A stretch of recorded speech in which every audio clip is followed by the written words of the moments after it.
রাজধানীর অন্যতম সাংস্কৃতিক সংগঠন নবদিগন্ত সামাজিক সংস্থা চলতি বছরে তাদের ৫৮তম দুর্গাপুজোর আয়োজন শুরু করল খুঁটি পুজোর মাধ্যমে।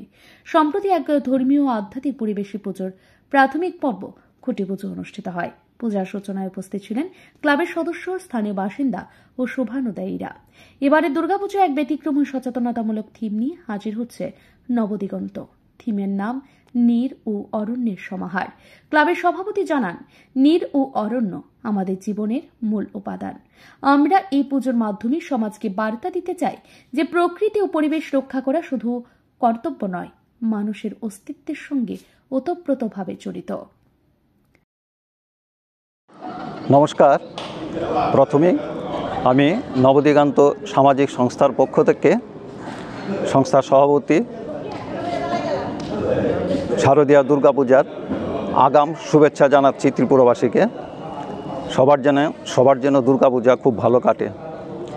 আজকে এইমাত্র আমাদের খুঁটি পূজা হয়ে গেল। এবার আমাদের ৫৮তম দুর্গা উৎসব। এবার আমাদের ভাবনা হচ্ছে গিয়ে নীর ও অরণ্যের সমাহার আমাদের জীবনের আধার। আমরা এই পুজোর মাধ্যমে আমরা বার্তা দিতে চাইছি, জল এবং গাছপালা আমাদেরকে রক্ষা করতে হবে, তবে আমরা আগামী প্রজন্মকে একটা সুন্দর পৃথিবী দিয়ে যেতে পারব। এবার আমাদের পুজোর বাজেট ২২ লক্ষ টাকা। আমাদের পুজো মণ্ডপ করছেন নদিয়ার নবদ্বীপ থেকে আসবেন। আর মূর্তি হচ্ছে গিয়ে আমাদের লোকাল কারিগর, এই আলোকসজ্জা আমাদের লোকাল। দুর্গাপুজো উপলক্ষে আমরা প্রতি বছরই বস্ত্রদান করে থাকি সামাজিক কাজের জন্য। এছাড়াও আমাদের সংস্থার বছরভরই বিভিন্ন সামাজিক কাজ করে থাকি। এর মধ্যে কিছুদিনের মধ্যে আমরা ২৫তম রক্তদান শিবির করতে যাচ্ছি। তাছাড়া আমাদের একটা যারা দৃষ্টিহীন ওদের জন্য একটা ফ্রি আমরা এই কোচিং সেন্টার করেছি। এখান থেকে অনেকেই সার্টিফিকেট পেয়েছে, একজন এর থেকে এবং ট্যাট পরীক্ষায়ও উত্তীর্ণ হয়েছে, সফলভাবে উত্তীর্ণ হয়েছে। এছাড়া আমাদের আছে এর মধ্যে ৯ তারিখ আছে রাখিবন্ধন উৎসব। সৌভ্রাতৃত্বের বন্ধনকে আমরা যাতে মজবুত করতে আমরা সমাজ প্রতি বছরই এই রাখিবন্ধন উৎসব করে থাকি। এবার সংস্থা সম্পাদক থিমটির তাৎপর্য ব্যাখ্যা করে বলেন, আমরা শুধু প্রতিমা নয়, ভাবনার পূজা করি। এবারের পূজার মাধ্যমে আমরা সচেতনতা বাড়াতে চাই। জল ও বন না থাকলে পৃথিবীর অস্তিত্বই বিপন্ন হয়ে পড়বে। তাই থিমের নান্দনিক উপস্থাপনার মাধ্যমে আমরা সেই বার্তাই পৌঁছে দিতে চাই। ৫৮তম দুর্গোৎসব আমাদের নবদিগন্ত ক্লাবের।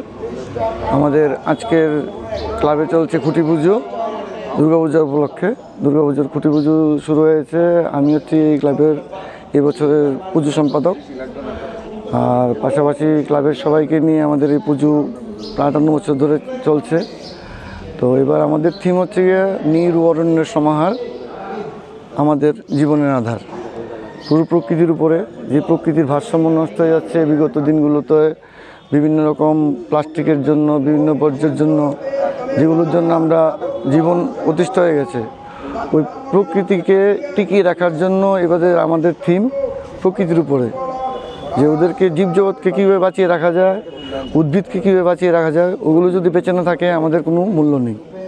আমরা টিকে থাকতে গেলে ওদেরকে টিকিয়ে রাখা অবশ্যই দরকার। ওই জন্যই ওদেরকে থিম রেখে আমাদের একটা বার্তা দেওয়া সমাজের কাছে, প্রায় ত্রিপুরার দেশবাসীর কাছে, ত্রিপুরা সবার কাছে। আগামী দিনে আশা করি আমাদের দুর্গাপুজো, এমনিতে আমাদের সারা বছরে অ্যাক্টিভিটিস থাকে, সোশ্যাল ওয়ার্ক থাকে। দুর্গাপুজোতেও আমাদের থাকবে বস্ত্র বিতরণ থাকবে। গত বছরও আমরা বৃক্ষ দান করেছিলাম একটি গাছ মায়ের নামে। ওই প্রতিটা দর্শনার্থীকে, ম্যাক্সিমাম দর্শনার্থীদের জন্য আমরা একটা করে চারা গাছ দিয়েছিলাম। খুঁটি পুজোর আধ্যাত্মিক গুরুত্বের কথাও উল্লেখিত হয় অনুষ্ঠানে। হিন্দু ধর্মীয় বিশ্বাস অনুযায়ী খুঁটি পুজো প্রতিমা নির্মাণের আগে পুজোর শুরুর সংকেত বহন করে। এটি এক ধরনের অনুমতি প্রার্থনা, মায়ের আবাহনের সূচনা। খুঁটিতে গাঁথা হয় পবিত্র রাখি, ফুল, ফল, অক্ষত, ধূপ, দীপ, যা প্রতীক হয়ে দাঁড়ায় মঙ্গল শুরুর। নবদিগন্ত সামাজিক সংস্থা শুধুমাত্র দুর্গাপূজা আয়োজনে সীমাবদ্ধ নয়, ক্লাব সারা বছর ধরেই সমাজ কল্যাণমূলক কর্মকাণ্ডে যুক্ত থাকে। স্থানীয় শিশুদের জন্য শিক্ষা সহায়তা, গরিব অসহায় মানুষের পাশে দাঁড়ানো, স্বাস্থ্য ক্যাম্প, বৃক্ষরোপণ থেকে শুরু করে পরিবেশ সচেতনতামূলক কর্মসূচি সব মিলিয়ে সংস্থাটি একটি গঠনমূলক সমাজ পরিবর্তনের কাজে নিবেদিত। ব্যুরো রিপোর্ট, ঋদ্ধি নেটওয়ার্ক।